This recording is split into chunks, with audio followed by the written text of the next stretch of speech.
Bom, hoje nós vamos estar falando sobre Jesus sendo o Cordeiro de Deus, não é?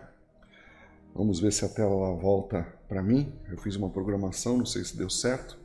Vamos ver se acontece isso. Bom, nós vamos estar meditando nessa parte que fala a respeito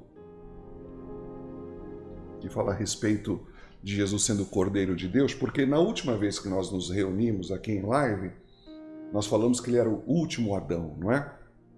Ele veio como esse representante fazer aquilo que o primeiro Adão não fez, pisar na cabeça da serpente. E nós vimos que ele teve vitória sobre o diabo desde a primeira vez em que foi tentado até o final do seu ministério, não é? Ele sempre venceu, mas ainda faltava lidar com o pecado, não é? E é por isso que a gente precisa estudar a respeito disso hoje. A Bíblia, quando fala a respeito desse texto de Jesus ele estar indo até o Jordão para ser batizado, não é? João Batista, ele sabia muito bem porque Jesus ele veio ao mundo, não é? E aquilo que ele teria que fazer para poder salvar o seu povo. Então, quando ele viu Jesus caminhando ali em direção ao Rio Jordão para ser batizado, ele aponta para Jesus e aquilo deve ter assim deixado aquela multidão assim muito perplexa, não é? Porque vinha gente de tudo quanto é lugar. A Bíblia fala que vinha gente da Judéia, da circunvizinhança do Jordão. Era muita gente que vinha ser batizado por João Batista, ouvir João Batista pregar, não é? E de repente João Batista ali, ele aponta para Jesus e diz: este é o Cordeiro de Deus que tira o pecado do mundo, não é? Sabe, meus irmãos, essa ideia do cordeiro sendo dado por Deus, ou de um cordeiro para sacrifício, para poder pagar sacrifício, isso era bastante familiar dos judeus, não é? Até porque os judeus eles tinham assim um ritual de sacrifícios pelo pecado, pela culpa, que acontecia desde o Antigo Testamento, desde os tempos do tabernáculo que foi montado provisoriamente no deserto. Essa prática acontecia sempre, não é? Então isso aí era bastante familiar para eles. Os holocaustos, até aqueles dias, ainda estavam sendo feitos. Mas por que usar essa expressão para uma pessoa, não é? Afinal de contas, as pessoas elas sabiam o que acontecia com um cordeiro quando ele era levado para o sacrifício. Sabia que esse cordeiro seria morto, não é? A garganta dele seria cortada. Ele sangrava ali até morrer, até cambalear, não é? Por isso, a gente precisa remontar os tempos passados para a gente entender essa expressão de João Batista, chamando Jesus do Cordeiro de Deus que tira o pecado do mundo. Algumas pessoas dizem que o sistema de sacrifício, ele teve a sua origem quando o povo de Israel saiu do Egito, não é? E então ali foi estabelecido um sistema de sacrifícios no tabernáculo e que depois foi adotado no templo, mas eu discordo disso. Eu entendo que as suas raízes, elas são muito mais profundas.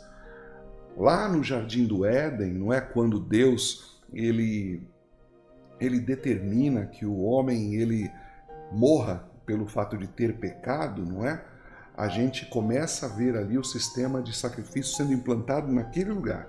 Então, se você quiser entender os sacrifícios judaicos, não é? O sacrifício de Cristo, até mesmo esse sistema que foi elaborado nos tempos do deserto, ali quando Moisés recebeu instruções da parte de Deus, a gente precisa entender aquilo que aconteceu com Adão e Eva, quando Deus disse que eles deveriam morrer se pecassem. E de fato, porque pecaram, eles morreram, não é? Afinal de contas, quando Deus ele profere, meus irmãos, essa decisão de que eles devem morrer, essa não foi uma decisão assim qualquer que Deus tomou, sabe? Uma decisão assim que, vendo que eles pecaram, falou assim: deixa eu ver o que eu vou fazer com vocês, eu não sei o que eu faço, fica de frente para a parede, 3 dias aí, não olha para ninguém, coloca o chapéu de burro na cabeça. Não, não foi dessa forma que Deus tomou essa decisão, não é? Então, se vocês continuarem pecando, vocês vão virar sapo, não é? Não, essa decisão não foi uma decisão assim qualquer, deslocada, não. Na verdade, essa decisão foi a única decisão viável que Deus teve que tomar em consequência do pecado. Então, a razão por que Deus declarou a morte como consequência do pecado está propriamente adequado, está correto que Deus fizesse dessa forma. E nós vamos entender por quê, não é? O apóstolo Paulo, mais tarde, lá na carta aos Romanos, no capítulo 6, no versículo 23, ele diz assim: olha, o salário do pecado é a morte. Ou seja, o pagamento correto pelo pecado é a morte, não é? Todos nós que trabalhamos, a gente sabe que chega no final do mês, a gente quer receber o nosso salário, não é? Se a gente não recebe o nosso salário, a gente fica bravo, porque a gente diz assim: não, eu trabalhei por isso. E aqui o texto está dizendo para nós assim: olha, o salário do pecado é a morte. Ou seja, o que você vai receber por ter pecado, não é? Pelo teu trabalho pecaminoso, pela tua vida de pecado. A Bíblia diz: a morte. E sabe, não é difícil entender o porquê disso, porque primeiramente, quando Adão e Eva pecaram, eles não estavam assim simplesmente quebrando uma regra sem importância, como muitas pessoas acham. Poxa, só porque comeu um fruto, teve essa consequência toda, sabe? A humanidade toda agora padece porque a Eva comeu um fruto. Meus irmãos, quando eles desobedecem a Deus, eles estavam tentando remover de si a autoridade de Deus. Estavam tentando declarar a sua independência de Deus. E sabe, Deus era a fonte de vida deles. Era o sustentador deles, como é o sustentador de todos nós, não é? É Deus quem nos dá vida. Foi Deus quem soprou a vida sobre eles, em seus corpos, não é? A Bíblia fala que Deus soprou fôlego de vida em Adão. Então, Deus é quem os mantinha vivos. E se eles então querem viver independente de Deus, é óbvio que a morte vai ser o preço dessa decisão, não é? É a mesma coisa que eu chegar e falar assim: ah, esse meu coração aqui, de vez em quando ele bate rápido, bate devagar, eu fico escutando ele várias vezes, eu ponho a mão aqui no coração, fica esse barulhinho aqui, esse negócio esquisito. Ah, eu não quero o coração, não vou arrancar o coração fora. Sabe, é uma ideia doida, sem lógica, não é? Por isso, quando o relacionamento com aquele casal, Deus teve esse relacionamento cortado, não é? Eles foram então separados e excluídos de Deus, da única fonte de vida, não é? Da vida que o sustentava. Então, quando eles foram separados, rompeu-se também o fio de vida. É a mesma coisa que alguém vive, como lá, ó, no caso, vamos tomar aqui como exemplo, não é? Alguém que vive com oxigênio, não é? Recebendo oxigênio porque precisa para poder viver, e simplesmente ele fala: não quero mais oxigênio, eu vou viver sem. A pessoa morre, não é? Então, a morte era uma consequência inevitável do seu afastamento de Deus, de querer viver independente, não é? De romper as suas relações com Deus. Também é certo, meus irmãos, a gente poder dizer que era importante que também Deus se mostrasse irado, não é? Para com aqueles que foram rebeldes, com aqueles que desobedeceram, porque a Bíblia diz que isso é absolutamente correlacionado com o caráter de Deus, com aquilo que Deus estabelece como justiça, não é? Deus é absolutamente perfeito e o seu caráter perfeito diz que ele é bom e também é justo. Então, em face disso, não é surpreendente que Deus reaja ao ódio, não é? Reaja com ódio, melhor dizendo, para com o pecado. Que ele tem essa atitude assim de oposição, sabe? Porque, afinal de contas, o pecado vai contra a sua própria natureza, não é? Então, uma adoção ou então uma vista grossa em relação ao pecado vai contra o caráter justo de Deus. Deus não poderia simplesmente fazer de conta que aquilo não aconteceu, entende? É claro, não é, que a ira de Deus, ela não é semelhante à nossa ira. A nossa ira é explosiva, é descontrolada, muitas vezes gera violência, não é? Não, a ira de Deus é muito diferente da nossa. É uma oposição resoluta, intensa, absoluta contra o pecado, não é? Tem esse compromisso de destruir o pecado, a ira de Deus. É por essa razão, meus irmãos, que Deus então disse a Adão e Eva que eles morreriam se eles por acaso pecassem, não é? E também porque todo ser humano que vive agora, em função do pecado dos nossos primeiros pais, passou essa natureza pecaminosa para todos nós e todos nós vivemos sob a sentença de morte. É por causa do nosso pecado. Nós trocamos a nossa liberdade de viver em Deus por uma liberdade leviana, não é? De querer viver segundo o nosso próprio nariz. Nós trocamos a bondade de Deus pelo mal egoísta do nosso próprio coração. Então, nós merecemos a ira de Deus e a gente, por causa do nosso pecado, nos separamos da fonte de toda a vida. Então, essa é, na verdade, a origem mais profunda de todo o sistema de sacrifício que teve em Israel, não é? Nós merecemos a ira e nós nos separamos. Mas sabe, uma das coisas que a gente tem que entender é que Deus estava ensinando ali o seu povo que o pecado, que a sua natureza merece, não é?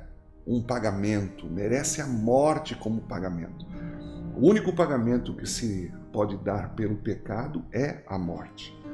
Mas havia um outro princípio, meus irmãos, que Deus ele queria ensinar ao seu povo por meio dos sacrifícios, não é?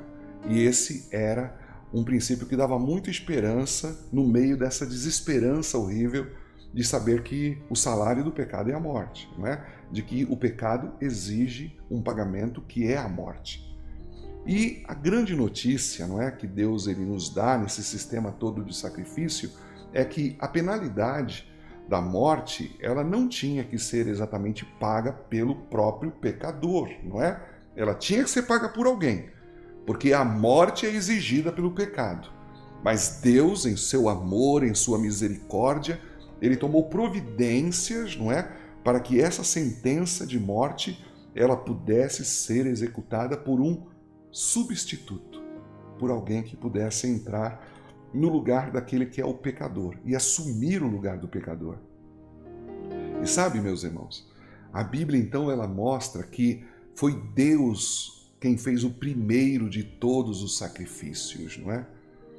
Vocês vejam que a Bíblia fala que quando Deus enxerga Adão e Eva nus, e depois de ter pronunciado sobre eles a sentença, a Bíblia fala que Deus então os vestiu com peles de animais, não é? Como é que você acha que isso aconteceu? Você acha que Deus chegou lá pro búfalo, não é? Porque aqui as vestes aqui no desenho tá amarelo, né? Será que Deus chegou pro búfalo e falou assim, ó, seu búfalo, me empresta aí a sua pele? E o búfalo simplesmente, né, abriu o zíper lá, tirou a pele? Não. Esses animais tiveram que ser mortos. Deus matou os primeiros animais. Foi Deus quem primeiro fez o primeiro de todos os sacrifícios, para poder vestir, cobrir a nudez de Adão e Eva, não é? E no sacrifício, meus irmãos, Deus ele expressa exatamente isso. Ele expressa tanto a justiça como a misericórdia. A morte tem que acontecer, mas a misericórdia está no fato de que o próprio pecador ele não precisa morrer necessariamente pelo pecado que cometeu.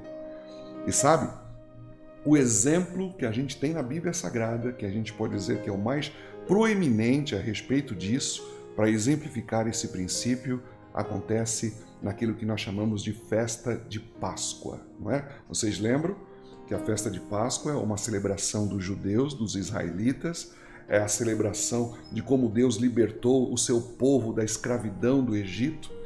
Então, a festa de Páscoa, ela acabava olhando para trás, não é?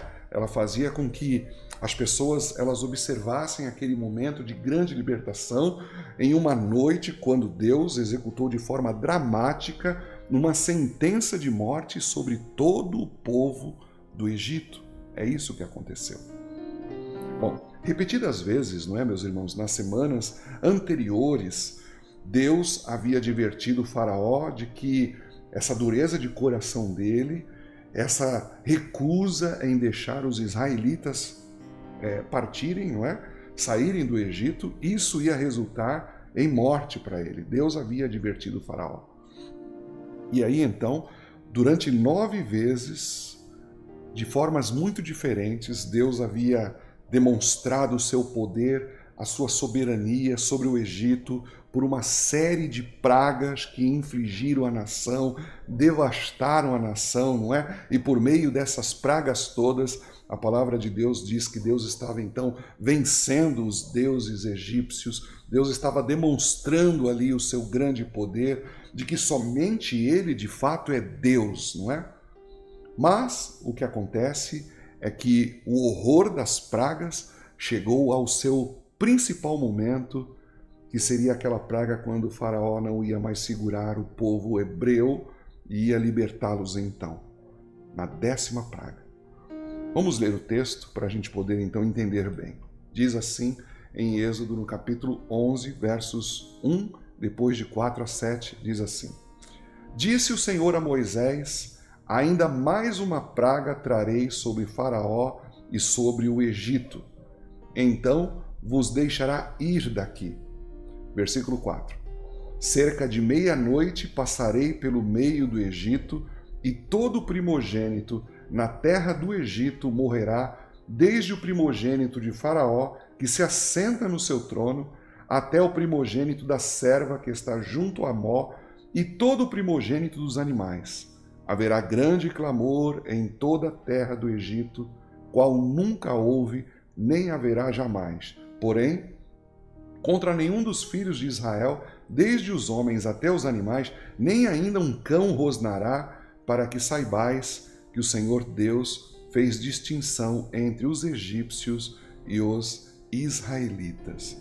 Então veja, esse vai ser um julgamento devastador que Deus estava para derramar, mas Deus prometeu que o seu próprio povo seria poupado se eles tão somente obedecessem e seguissem as suas instruções, não é? Então, aquilo que Deus ordenou que o povo fizesse deve ter sido assim muito amedrontador, não é? Ele disse assim: olha, à noite o primogênito de toda a família vai morrer. Cada família então deve pegar um cordeiro não defeituoso, um cordeiro sem mancha. A Bíblia diz que não era um cordeiro qualquer, não é? Ele tinha que ser fisicamente perfeito, e então, quando chegasse a tarde, a Bíblia coloca que ele deveria então ser morto, e desse cordeiro morto, a família deveria fazer um jantar com esse animal, não é? E a Bíblia coloca para nós que também o sangue que foi derramado desse animal tinha que ser colhido numa bacia.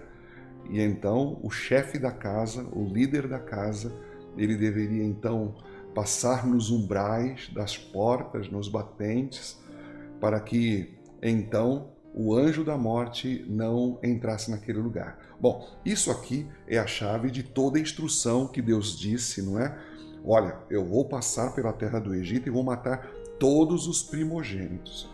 Mas se eu ver sangue nos umbrais de um cordeiro morto, da forma que eu instruí vocês, eu não vou entrar nessa casa. Essa casa vai ser poupada, eu vou passar por cima. Que é isso que de fato significa Páscoa, não é? Passar por cima. Deus iria passar por cima. Deus não os atingiria. Se fizessem todo aquilo que Deus ordenou, toda a instrução, não é? Se o cordeiro fosse morto, se fosse um cordeiro perfeito, sem mancha, não fosse um cordeiro manco, cego, não é? Se então o sangue fosse aspergido nos umbrais das portas, então eles seriam salvos. Bom, o povo ficou chocado quando Deus ele disse isso, porque afinal de contas, até então, eles não eram atingidos pelas pragas do Egito, não é? Nas 9 pragas anteriores, eles não precisavam fazer nada. As pragas não pegavam no povo de Israel. As rãs, os piolhos, as moscas, a saraivada, as chagas, as úlceras, bom, os gafanhotos, não é? As trevas, nada pegava nos israelitas. Aquilo só acontecia com os egípcios. Deus fazia uma separação entre o povo de Israel e o povo egípcio. Antes, eles tinham que ficar somente de camarote observando. Puxa vida, olha só, meu Deus, olha só o que está acontecendo lá em Mênfis, olha o que está acontecendo em Cairo, não é? Porque eles moravam na região de Gósen, bem perto ali já do mar, onde o Nilo ele começa a fazer um delta assim, sabe? ele se divide em vários riozinhos ali antes de desaguar no mar. Eles moravam nessa terra. Então o que acontece? Eles ficavam observando o que acontecia na terra do Egito, principalmente nas suas capitais, não é? Tudo isso aconteceu, meus irmãos. Deus fez separação. Eles ficavam lá somente observando, sem ter que fazer nada. Mas nessa última praga, Deus então lhes disse: olha, eu vou visitar todas as casas, todas. A praga vai atingir todo mundo. Não vai ser poupado nenhuma casa. Para vocês serem poupados, vocês vão ter que fazer algo importante, não é? Vocês vão ter que pegar um cordeiro e vocês vão ter que seguir essas instruções, passar o sangue nos batentes. E a palavra de Deus diz que eles tinham que crer nisso. Se eles não crescem nisso, até os próprios filhos dos israelitas, os primogênitos, eles seriam mortos, não é? Bom, a Bíblia fala então que à noite, próximo da meia-noite, Deus passa pelo Egito e vai entrando na casa dos egípcios e vai matando os primogênitos todos daquele lugar, com um julgamento pelo pecado, pela dureza do coração de Faraó. Sabe, meus irmãos, deve ter sido horrível. Eu gostaria que você imaginasse, não é? Os egípcios ali gritando, vendo seus filhos mortos, não tendo como dar vida a eles novamente. Será que você percebe que Deus estava ensinando a seu povo naquela noite? Deus estava lembrando a eles que eles não eram melhores do que os egípcios, não é? De que eles também eram merecedores do juízo de morte, o mesmo que veio sobre os egípcios, de que eles eram tão culpados quanto os egípcios, porque todos, tanto os egípcios como os israelitas, eles eram pecadores. Mas há uma outra lição importante que Deus queria colocar no coração dos israelitas, não é? Na mente e no coração dos israelitas deve ter ficado muito bem gravado o poder e o significado daquilo que pode ser chamado de sacrifício substitutivo, não é? Matar um cordeiro não era assim uma atividade limpa, asseada, sabe?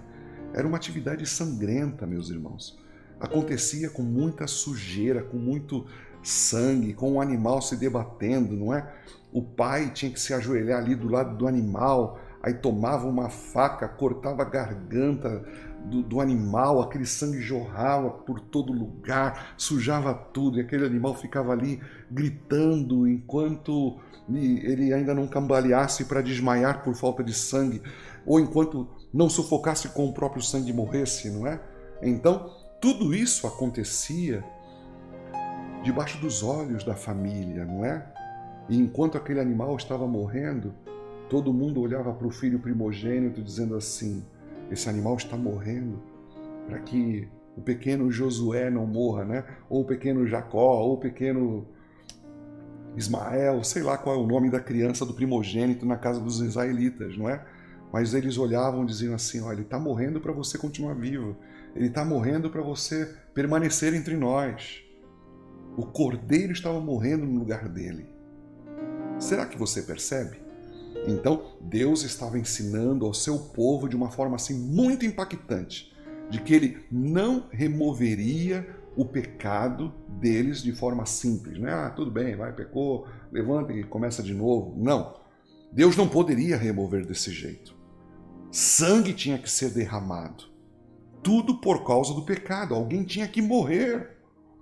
Porque o salário do pecado é a morte, não é? Mesmo que fosse um substituto. Por isso, quando o pai pegava a criança no colo e começava a passar o sangue nos umbrais das portas, não é? Toda a família estava aprendendo de que o filho estava ali vivo por causa de que alguém morreu no seu lugar. Ou seja, toda a família estava aprendendo de que eles eram culpados, que eles mereciam a morte, não é? Que se não fosse o sangue do cordeiro substitutivo, eles com certeza pereceriam. Que Deus não os pouparia por causa da inocência que eles achavam que tinham, e eles não eram, de forma nenhuma, menos merecedores de morte do que os egípcios. A morte viria sobre todos. Todos. Mas havia uma escape. Havia um cordeiro que poderia resgatar o primogênito de cada casa. Por isso, quando Deus ele passa sobre o seu povo Israel com a espada do juízo, matando os primogênitos naquela noite, eles tinham que confiar que o sangue daquele cordeiro era suficiente para impedir que o anjo da morte passasse pela casa deles. Deu para entender isso? Bom, com o passar do tempo, meus irmãos, Deus então começou a instituir todo aquele sistema de sacrifícios, não é? Pelo qual o povo então aprendeu que o seu pecado era real, o seu pecado era mau, de uma natureza corrompida, mas que poderia então ser pago por um substituto. É claro que Deus, ele também começou a ensinar que nem sempre seriam animais que sofreriam a punição pelos pecados deles, não é? E sabe, um dos exemplos mais profundos que acontece, mostrando isso, acontece quando o povo de Israel estava em peregrinação. Quando eles estavam lá no deserto, já sob a liderança de Moisés, não é? Se vocês leram o Antigo Testamento, o livro de Êxodo, você vai ver que aquele povo murmurava demais na peregrinação. Ah, porque nós não temos água? Ah, porque nós não temos comida? Ah, porque eu não aguento mais comer esse maná. Queria comer uma carne, não é? Não aguento mais. E Deus ia suprindo a necessidade deles, não é? Mesmo que eles tivessem o básico ali para viver, não é? E quando Deus supria a necessidade daquele povo, não demorava muito, eles voltavam a murmurar de novo. E aí, meus irmãos, a gente chega no capítulo 17 do livro de Êxodo, e esse livro ele é muito importante para nós, no capítulo 17, porque ele fala de um momento bastante singular. Deus ia ensinar algo muito espetacular, muito inesperado para o seu povo. Nesse dia em específico, o povo chegou a um lugar chamado Refidim, sabe? E ali a murmuração deles, meus irmãos, chegou num outro nível, porque eles vinham reclamando, mas quando chegaram em Refidim, eles começaram a dizer assim: ah, Deus está trazendo a gente aqui para nos matar aqui no meio do deserto. É isso, a intenção de Deus é essa. Deus está querendo matar a gente aqui, não é? Ele nos trouxe aqui para o deserto para poder nos matar. É por isso, vamos morrer todo mundo de sede. Onde é que nós vamos encontrar água aqui nesse deserto? Então, quando eles chegam em Refidim, a reclamação deles chega numa nova dimensão, sabe? É uma super murmuração, não é? E dessa vez a Bíblia deixa claro que eles estavam mesmo pondo Deus à prova, sabe? Aquilo que lá em Hebreus diz: olha, não tentem a Deus, não façam com o povo de Israel. Na tentação do deserto, essa é a tentação de Êxodo no capítulo 17. Bom, Deus, ele observa tudo aquilo e ele chama Moisés e dá instruções a Moisés nesse caso, que reunisse o povo e colocasse então os anciãos à frente do povo. Sabe, meus irmãos, os anciãos foram levantados por Moisés para julgar o povo, para poder julgar as causas que aconteciam na demanda, não é? Das brigas entre eles. Então, eles foram colocados ali, os anciãos foram colocados na frente do povo. E não só isso, Deus também disse a Moisés que também pegasse o seu bordão. Esse bordão foi aquele bordão que ele feriu as águas do Nilo e elas se transformaram em sangue. Esse bordão foi aquele bordão que ele jogou na frente do faraó e ela se transformou em serpente. E o faraó falou assim: ah, isso aí eu sei fazer. Mandou os seus magos, não é? Os seus encantadores, jogarem também as suas varas e elas também se transformaram em serpentes. E ele olhou para Moisés e falou assim: isso aí eu também sei fazer. Só que a serpente de Moisés engoliu as duas de Faraó. Esse bordão é aquele que ele feriu a terra e a terra produziu piolhos. Feriu a terra e ela produziu rãs. Era um bordão de julgamento, não é?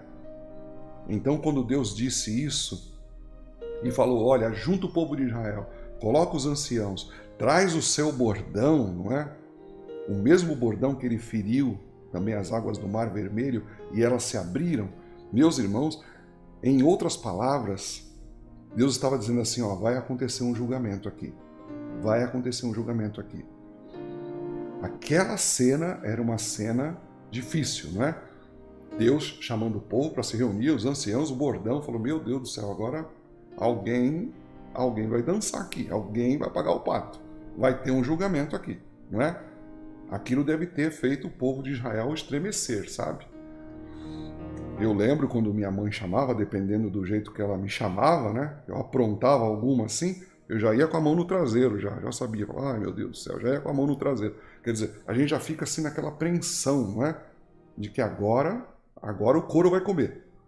É como se Deus estivesse dizendo para o povo assim, olha, ó, vocês chegaram com essa murmuração de vocês num outro nível, então agora vocês vão ter que ser julgados. Alguém vai ter que pagar.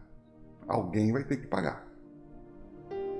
Bom, esse julgamento, meus irmãos, estava prestes a ser executado. O povo estava lá, os anciãos estavam a postos, não é? E tudo o que acontece de uma forma tão sutil que muita gente, até mesmo os cristãos do século XXI, não é? Quando leem esse texto, passa desapercebido isso. Vamos ler o texto e deixar o texto falar por si. Capítulo 17, versículos de 4 a 6 diz assim: Então clamou Moisés ao Senhor: Que farei a este povo? Só lhe resta apedrejar-me. O povo estava muito alvoroçado, estava muito murmurador, uma murmuração que contaminou o povo inteiro. Moisés falou assim: eles vão me matar. Eles vão me matar. Respondeu o Senhor a Moisés: Passa diante do povo e toma contigo alguns dos anciãos de Israel e leva contigo em mão o bordão com que feriste o rio e vai. Eis que estarei ali diante de ti sobre a rocha em Horebe. Ferirás a rocha e dela sairá água e o povo beberá. Moisés assim o fez na presença dos anciãos de Israel. Você vê aonde é que cai o bordão de julgamento, não é? A Bíblia diz, cai sobre a rocha. Sim, mas quem que é a rocha? A Bíblia fala, eu estarei ali diante de ti sobre a rocha, e tu ferirás a rocha. Ou seja, com o bordão, meus irmãos, ele fere a rocha. Aquele bordão deveria cair sobre o povo murmurador por causa da sua murmuração que chegou assim no nível, hard.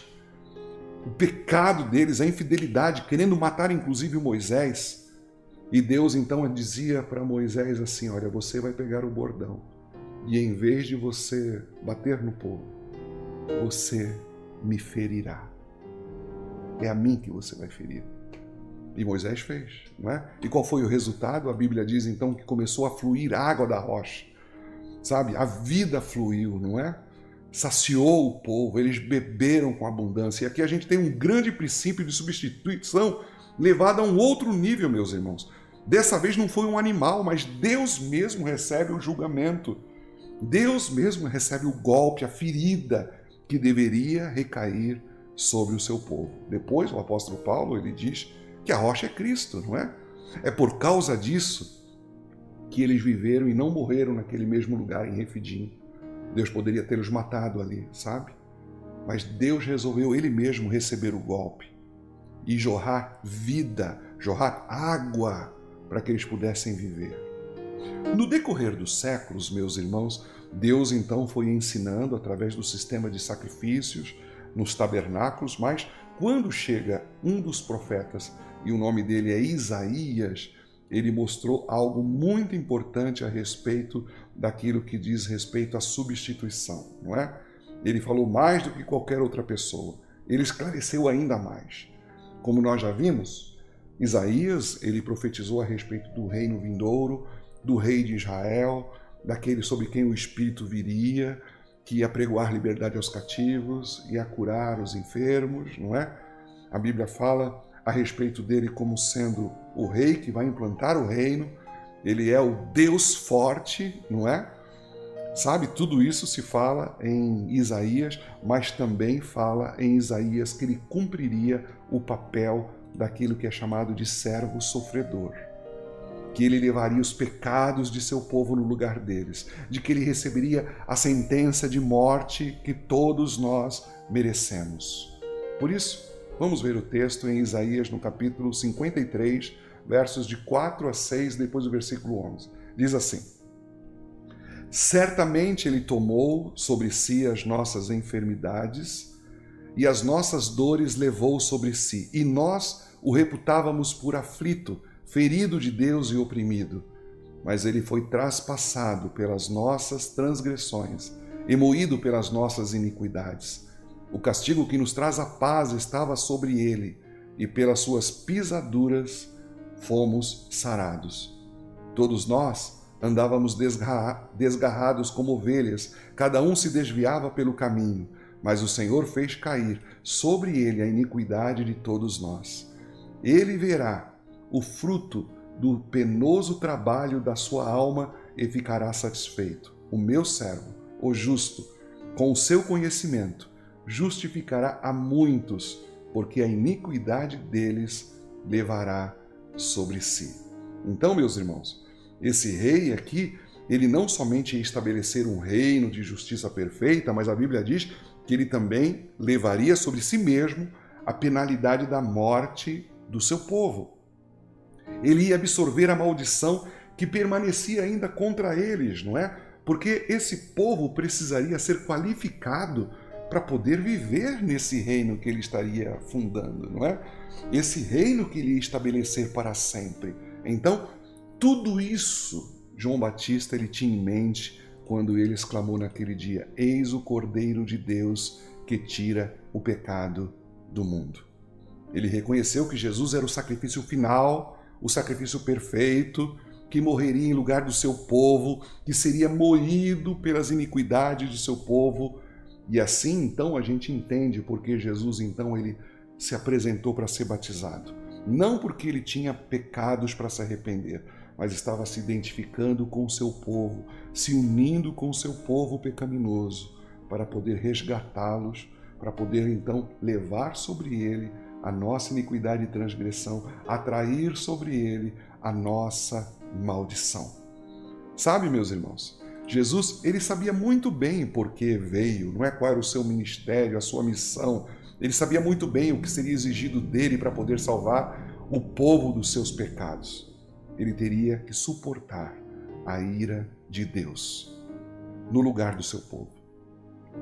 Você lembra da última ceia, não é? Quando Jesus estava com seus discípulos e tudo mais. A Bíblia fala lá no texto de Mateus 20, 28, dizendo assim: bebei dele todos, porque isto é o meu sangue, o sangue da nova aliança, derramado em favor de muitos para a remissão de pecados. É claro que aqui a linguagem é simbólica, não é? Mas a realidade que existe por trás disso é muito poderosa, sabe? O que Jesus estava dizendo ali para os discípulos é o seguinte: eu vou morrer, eu vou precisar dar a minha vida em resgate de muitos. O meu sangue vai precisar ser derramado. O eterno Filho de Deus, o Rei tão esperado, o Messias tão aguardado das profecias todas, o campeão do povo de Deus que batalhou e venceu Satanás, ele teria que pagar a penalidade do pecado de seu povo. O servo sofredor, ele teria que levar a iniquidade do seu povo, teria que morrer no lugar deles para que eles pudessem ser apresentados justos diante de Deus. Então, na última noite, não é? Na noite da sua última ceia ali, seria a sua última refeição, momentos antes da sua morte, não é? A Bíblia coloca para nós que ele estava lá com seus discípulos, e aí essa última refeição se tornou a mais clara de todas as explicações do que isso significava.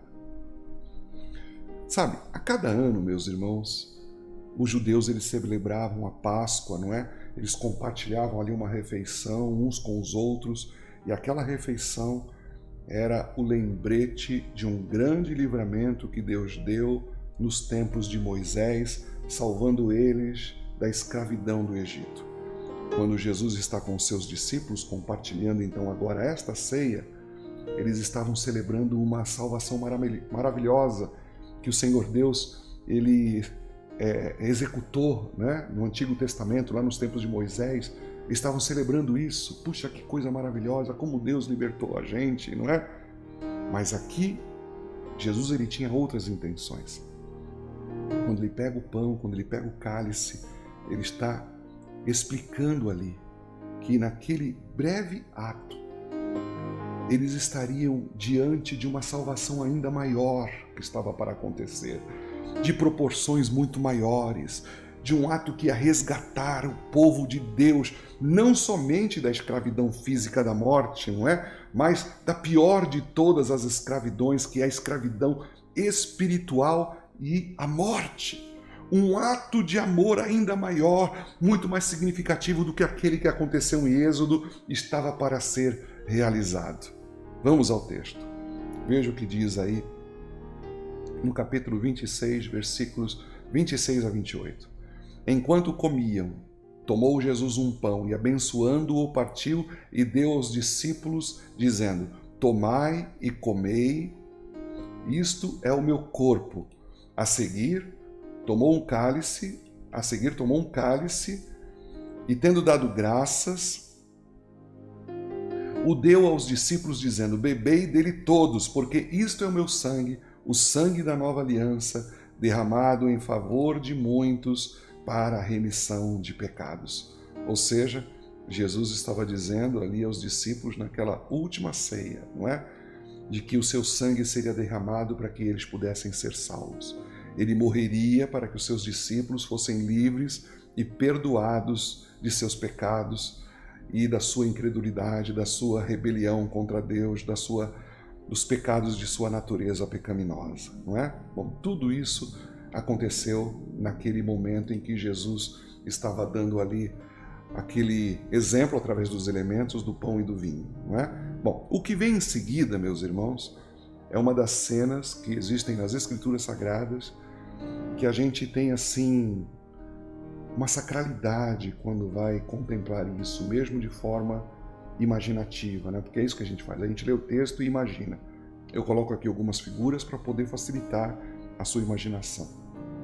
Sabe, é muito íntimo isso que acontece com Jesus, é muito agonizante, não é? Depois da ceia, a Bíblia fala que Jesus levou então os seus discípulos a um jardim chamado Jardim do Getsêmani. Ali ele diz assim: a minha alma está muito agoniada. Eu estou tão triste que eu estou a ponto de morrer de tanta tristeza. Eu quero que vocês fiquem aqui, vocês velem comigo. Porque ele sabia exatamente o que estava para acontecer a partir daquele momento. Ele se afasta então dos seus discípulos e começa a orar. A Bíblia coloca, meus irmãos, que essa oração de Jesus foi agonizante e mostra de novo como ele tinha um amor tão grande para poder suportar a cruz, não é? A Bíblia diz assim no texto de Mateus 26, 39. Prostrou-se sobre o seu rosto, orando e dizendo: meu Pai, se possível, passe de mim este cálice. É o cálice da ira, irmãos. Todavia não seja o que eu quero, e sim o que tu queres. Será que você consegue perceber aqui? Havia uma outra forma dele passar desse cálice? Claro que havia, não é? Havia sim. Se Jesus ele simplesmente não quisesse beber o cálice, ele poderia simplesmente deixar os pecadores à sua própria sorte, eles que paguem pelo pecado deles, não é? Mas foi isso que Jesus quis dizer quando ele falou assim: que não seja feita a minha vontade, mas seja feita a tua, não é? Ele poderia simplesmente chegar e dizer: Pai, eu não quero fazer isso, né? A Bíblia fala que existiam 12 legiões de anjos apostos, preparados para poder trazer Jesus de volta à glória, e ele seria honrado, o Pai seria glorificado com a condenação de todos nós, seria justo. Se todos nós fôssemos lançados no inferno, os anjos iam louvar a Deus, dizendo: o Senhor é justo, o Senhor é justo, o Senhor é reto, não é? Ele não faria nada de errado se ele voltasse ao céu. Ele poderia simplesmente abdicar do plano. Ali existiam 72 mil anjos ali apostos para poder trazer Jesus de volta se ele assim o quisesse, não é? Mas o Filho de Deus não o chamou. Todo o exército do céu ficou ali admirado com essa cena, dizendo: eu vou fazer a tua vontade, Pai. Eu vou fazer a tua vontade. Eu vou cumprir o plano. Eu vou fazer aquilo que está determinado para que eu faça. Eu vou salvar o meu povo. Eu vou salvar o meu povo. E sabe, o único caminho, meus irmãos, era beber o cálice da ira de Deus, não é? Totalmente. Até a última gota. E por isso que a Bíblia fala que ali mesmo ele já começou a transpirar grandes gotas de sangue. Ele já começou a verter sangue pelos poros, sentindo a pressão do que ele ia ter que suportar. O silêncio, meus irmãos, a pergunta que Jesus faz a Deus, e Deus simplesmente não responde nada, já é uma resposta de que Deus não tem outra solução para poder salvar o seu povo, a não ser que ele tomasse a substituição por eles, que ele fizesse a substituição por eles. Por quê? Porque Deus simplesmente não podia varrer o pecado deles para debaixo do tapete, dizer, faz de conta que eu não vi, vai, não. Deus não podia ignorar isso, fingir que não aconteceu, perdoá-los automaticamente. Não, Deus tinha que lidar com o pecado. O salário do pecado é a morte. Tinha que lidar de forma justa, de forma correta, meus irmãos. Lá no livro dos Salmos, a Bíblia fala que a justiça e o direito são o fundamento, são as colunas do trono de Deus, não é? Essa é a razão por que então Jesus beberia o cálice da ira de Deus. Porque ele nos amou, porque ele quis nos salvar, mas também porque ele amou o Pai. Ele não queria ver a glória de Deus diminuída naquilo que diz respeito à nossa salvação, não é? Ele queria que o Pai fosse glorificado. Nós seríamos salvos, o Pai seria glorificado, porque ele foi justo, Mas somente se o Rei Jesus, o campeão, o último Adão, um homem como nós, o Messias esperado, morresse. Meus irmãos, uma das coisas que a gente tem que entender bem, não é? É que os romanos, quando eles praticavam a crucificação, sabe, esse é um dos métodos mais cruéis, mais sádicos, mais hediondos, mais humilhantes que o mundo já conheceu. Ser decapitado, ser lançado às feras, não é tão humilhante como uma morte de cruz. Era horrível a morte de cruz. A cruz era tão maldita que as pessoas sofisticadas de educação, eles não ousavam falar a palavra cruz. É como a gente estivesse, por exemplo, na mesa comendo e um filho nosso falasse um palavrão qualquer que aprendeu na escola. A gente falasse, cala a boca, onde foi que você aprendeu isso? Não pode falar isso na mesa. Essa é uma palavra que não pode falar. Eu não admito, eu vou lavar tua boca com sabão. A palavra cruz era uma palavra que eles não falavam. Pessoas sofisticadas não usavam essa palavra, não é? Se você estivesse junto com outras pessoas, você evitava de todas as formas falar a palavra cruz, porque era uma palavra que falava de uma morte zombada, uma morte odiada, uma morte maldita. E sabe, meus irmãos, no mundo romano, a morte de cruz, ela nunca foi um acontecimento assim privado, não é que nem acontece às vezes. O cara é levado para um lugar, lá uma cadeira elétrica e morre, uma câmera de gás e morre, é levado para um lugar deserto e mata ali. Não, era sempre aberto, era sempre público. Havia o convite das pessoas para que elas pudessem presenciar essa morte de crucificação, não é? E o objetivo disso era aterrorizar as pessoas, sabendo que elas poderiam estar lá se elas fossem assassinas, se elas fossem mentirosas, ladronas, se fosse um escravo fugitivo ou que se levantasse contra o seu senhor, não é? Então aquilo servia para poder colocar as massas em submissão à autoridade romana. Deu para entender isso? Então, os romanos eles se asseguravam que todos tomassem conhecimento de ver aqueles corpos debilitados. Muitos deles chegavam a apodrecer na cruz. Os corvos, os urubus pousavam nas pessoas, começavam a comer as suas partes moles, primeiro os olhos, depois os lábios e depois as outras partes todas, não é? Sabe? Eles penduravam os corpos à beira das estradas para que todos pudessem perceber como era a lei romana rígida. Eles até agendavam crucificações públicas nas festas civis, nas festas religiosas, para garantir que o máximo de pessoas pudessem testemunhar o horror que acontecia com assassinos, com ladrões, com traidores e com escravos rebeldes ou amotinados ou fugitivos. Era desse jeito, era brutal. Milhares de pessoas foram crucificadas. E eles nem mesmo falam muito disso porque não é algo bonito para se contar como história, não é? Então, o horror da cruz, meus irmãos, é algo indescritível. É algo que a gente não pode mesmo conceber. Também era a oportunidade que o Império Romano dava para pessoas sádicas, sabe? Como eram os executores, não é? De ver o sangue jorrando, de bater nas pessoas, porque tem gente que é sádica. Os executores eram sádicos, gostavam de ver a pele saltando, a pele saindo do corpo, costelas à mostra, órgãos internos aparecendo. A coisa era brutal, meus irmãos. Vinha de uma criatividade sádica, entende? Eles eram pendurados nus, com a carne toda rasgada, o corpo todo rasgado, pregos nas mãos, fincados nos pés, sabe? Tudo isso à vista das pessoas, uma humilhação pública, aos olhos da família, aos olhos dos amigos, aos olhos de todos. Assim era a morte de cruz, não é? Os pais, com cuidado com os filhos pequenos, tapavam os seus olhos para que eles não pudessem ver o horror da cruz, não é? Porque a cruz era detestável. Quem morria na cruz era detestável. Quem morria na cruz era um maldito. E foi exatamente na cruz que Jesus morreu. Mas a sua crucificação, não é?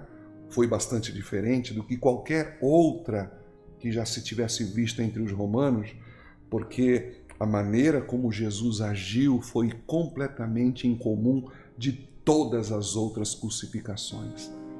Os romanos, eles vinham implorando misericórdia, não é? Misericórdia, misericórdia, me tira daqui! Ou então proferindo insultos, xingando, blasfemando, jogando impropérios contra os soldados, contra as pessoas, aqueles que estavam assistindo, ou ficavam ali simplesmente gemendo de dor o tempo inteiro. Mas Jesus, não. A Bíblia diz que Jesus não foi assim, mesmo quando pendurado na cruz, não é?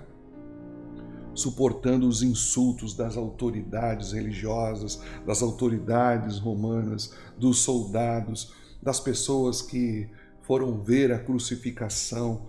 A Bíblia fala que ele estava ali o tempo todo sendo movido por amor. Quando o homem estava ali crucificado ao seu lado, um ladrão, a Bíblia diz, não é? Percebeu que Jesus era um crucificado incomum. Ele percebe. A Bíblia diz então que ele fala assim: Senhor, lembra-te de mim quando entrares no teu reino. Eu sei que tu és um rei. Eles não estão reconhecendo isso, mas eu reconheço que tu és um rei. Lembra-te de mim quando entrares no teu reino. O Senhor Jesus olha para ele e diz: em verdade te digo que estarás hoje comigo no paraíso. É isso que ele diz, irmãos. Sabe, quando os soldados lançam sorte sobre a túnica de Jesus, que era feito de uma só costura, não é? Lançando dados ali, não, essa túnica vai ser minha, essa túnica vai ser minha. A palavra de Deus diz que Jesus, olhando aquela cena, disse: Pai, perdoa-lhes, porque eles não sabem o que fazem. Sabe, meus irmãos, Jesus mesmo na cruz estava sendo amoroso.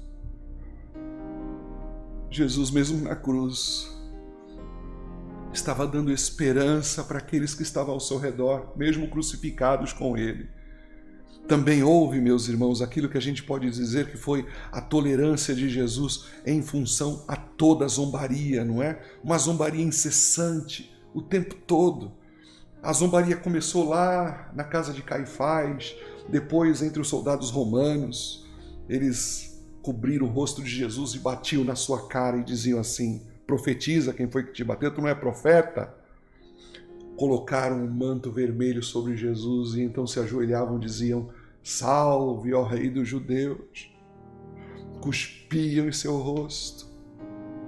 Colocaram uma coroa de espinho e bateram com o caniço, depois fizeram daquele caniço o seu cedro. O seu cetro. E aí, meus irmãos, sabe? Era tanta humilhação, tanta humilhação. Ele foi obrigado a carregar a própria cruz, não é?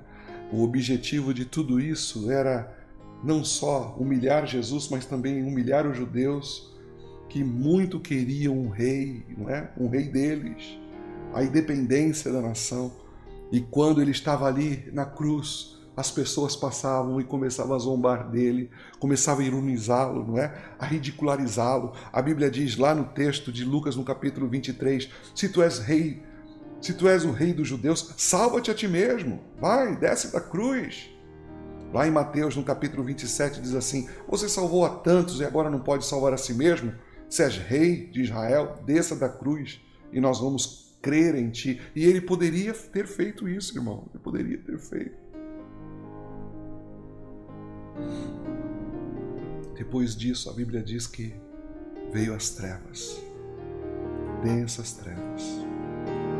A palavra de Deus nos diz nos 3 evangelhos que veio trevas desde a hora sexta até a hora nona, ou seja, desde o meio-dia até as 3 horas da tarde, não é?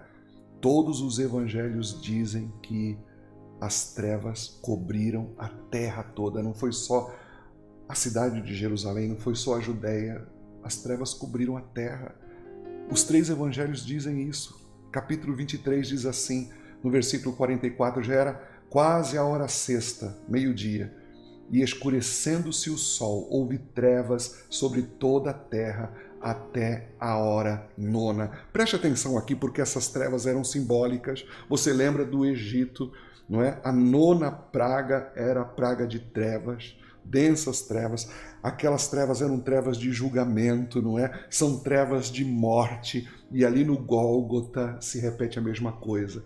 Trevas envolvem a terra, porque está acontecendo um julgamento ali. Jesus está traindo os nossos pecados, está traindo sobre si a nossa maldição. Ele é o servo sofredor, não é? E quando essas trevas se erguem, a Bíblia fala então que Jesus ele exclama em alta voz, Eli, Eli, lama sabachthani, que significa Deus meu, por que me desamparaste? Sabe? Isso aqui é uma citação do Salmo 22, é uma canção que Davi ele canta quando ele sofreu simbolicamente pelo seu povo Israel. Mas o que Jesus queria dizer aqui neste clamor? Ele queria dizer assim, que aquelas trevas de julgamento estavam vindo sobre a terra, porque ele estava agora representando o seu povo. Ele estava tomando os seus pecados e ele merecia ser abandonado. Ele merecia ser exilado, ele merecia ser excluído e banido da presença de Deus. Será que você percebe, meus irmãos, que enquanto Jesus está ali pendurado na cruz, não é? Todo o pecado de todos nós foi colocado sobre ele. Ele morreu por eles, não é? Ele era o campeão de Israel, ele era o rei de Israel, o Messias esperado, ele era o último Adão, mas ele precisava também ser o Cordeiro de Deus. E assim, a antiga sentença de morte pronunciada no Éden foi então em Cristo executada. A maldição foi nele aplicada. Jesus, o Filho de Deus, foi abandonado pelo Pai por causa do meu e do seu pecado. E ali então existe um forte clamor depois que isso então acontece. Ele diz, está consumado. Ele morre. O que aconteceu depois foi algo belíssimo, não é? Porque a Bíblia coloca para nós que o véu do templo, que era uma cortina de um tecido muito grosso, de 18 metros de altura, ele separava ali o lugar santo do lugar santíssimo, do lugar onde a glória de Deus se manifestava. Aquele véu se rasgou em 2 partes, de alto a baixo. Ou seja, com isso, com a morte de Cristo, Deus ele sinaliza à humanidade que esse longo exílio que eles tinham da presença dele finalmente acabou. Depois de vários milênios, desde o dia em que Adão e Eva pecaram e foram então lançados para fora da presença de Deus, expulsos do Éden, agora os homens foram chamados novamente à presença de Deus, foram convidados a entrar no Santo dos Santos, foram convidados a se aproximarem de Deus por meio da vida de Cristo. Ele fez tudo o que a justiça exigiu e por meio de sua morte ele paga aquilo que é o salário do pecado, a morte substitutiva, a morte representativa, não é? E com isso ele destrói todas as obras do diabo, não é? Tudo então fica completo. Ele ganhou a salvação para todos aqueles que creem de uma vez por todas. A única coisa é que agora o Cordeiro de Deus está morto, mas não vai ficar assim para sempre. E é isso que nós vamos ver na próxima mensagem, irmãos. O Cordeiro ressuscita. Jesus ressurge dos mortos.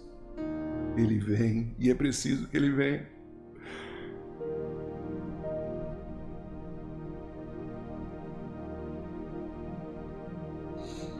Para demonstrar que o sacrifício foi aceito pelo Pai. Como é que nós saberíamos se o sacrifício foi aceito se ele não ressurgisse?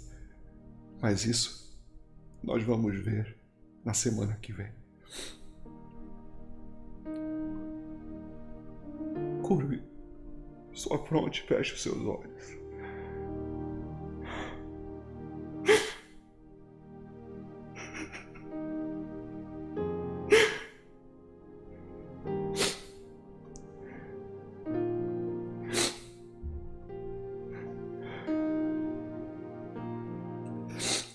Deus tem tanto amor para dar, tanta paz.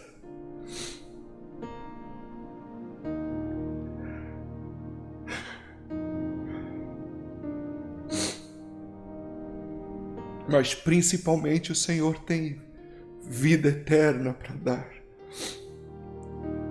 O caminho está aberto pelo sangue de Cristo Jesus.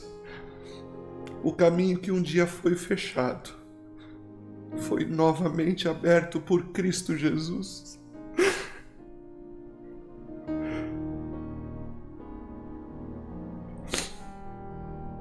Tu és o Cordeiro de Deus, Tu és o Cordeiro de Deus.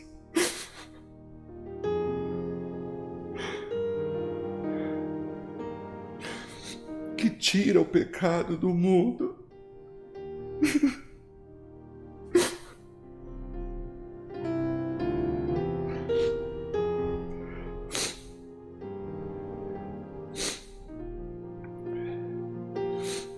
Eu te louvo, Senhor, porque os meus muitos pecados o Senhor levou sobre si.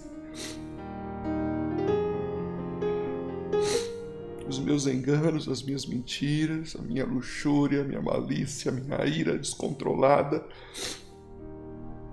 os meus olhos maus, a minha murmuração,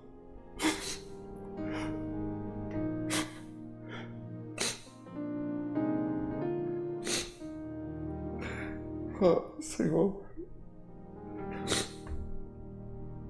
o Senhor foi o meu substituto. Eu te louvo, Senhor. Não tenho palavras para te agradecer o que o Senhor fez.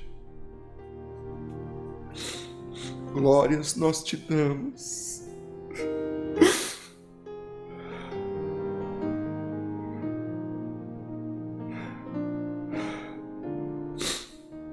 Glórias nós te damos, Senhor.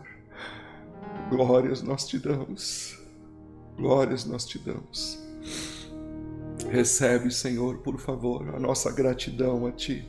Recebe, Senhor, o nosso amor por Ti. Em nome de Jesus, por favor, Senhor. Nós queremos Te louvar eternamente, porque Tu és o Cordeiro de Deus que foi morto antes da fundação do mundo, Senhor. Nós vamos Te louvar para sempre pelo sacrifício que fizeste, Senhor. É preciso uma eternidade para Te louvar, Senhor. É preciso uma eternidade para Te bendizer.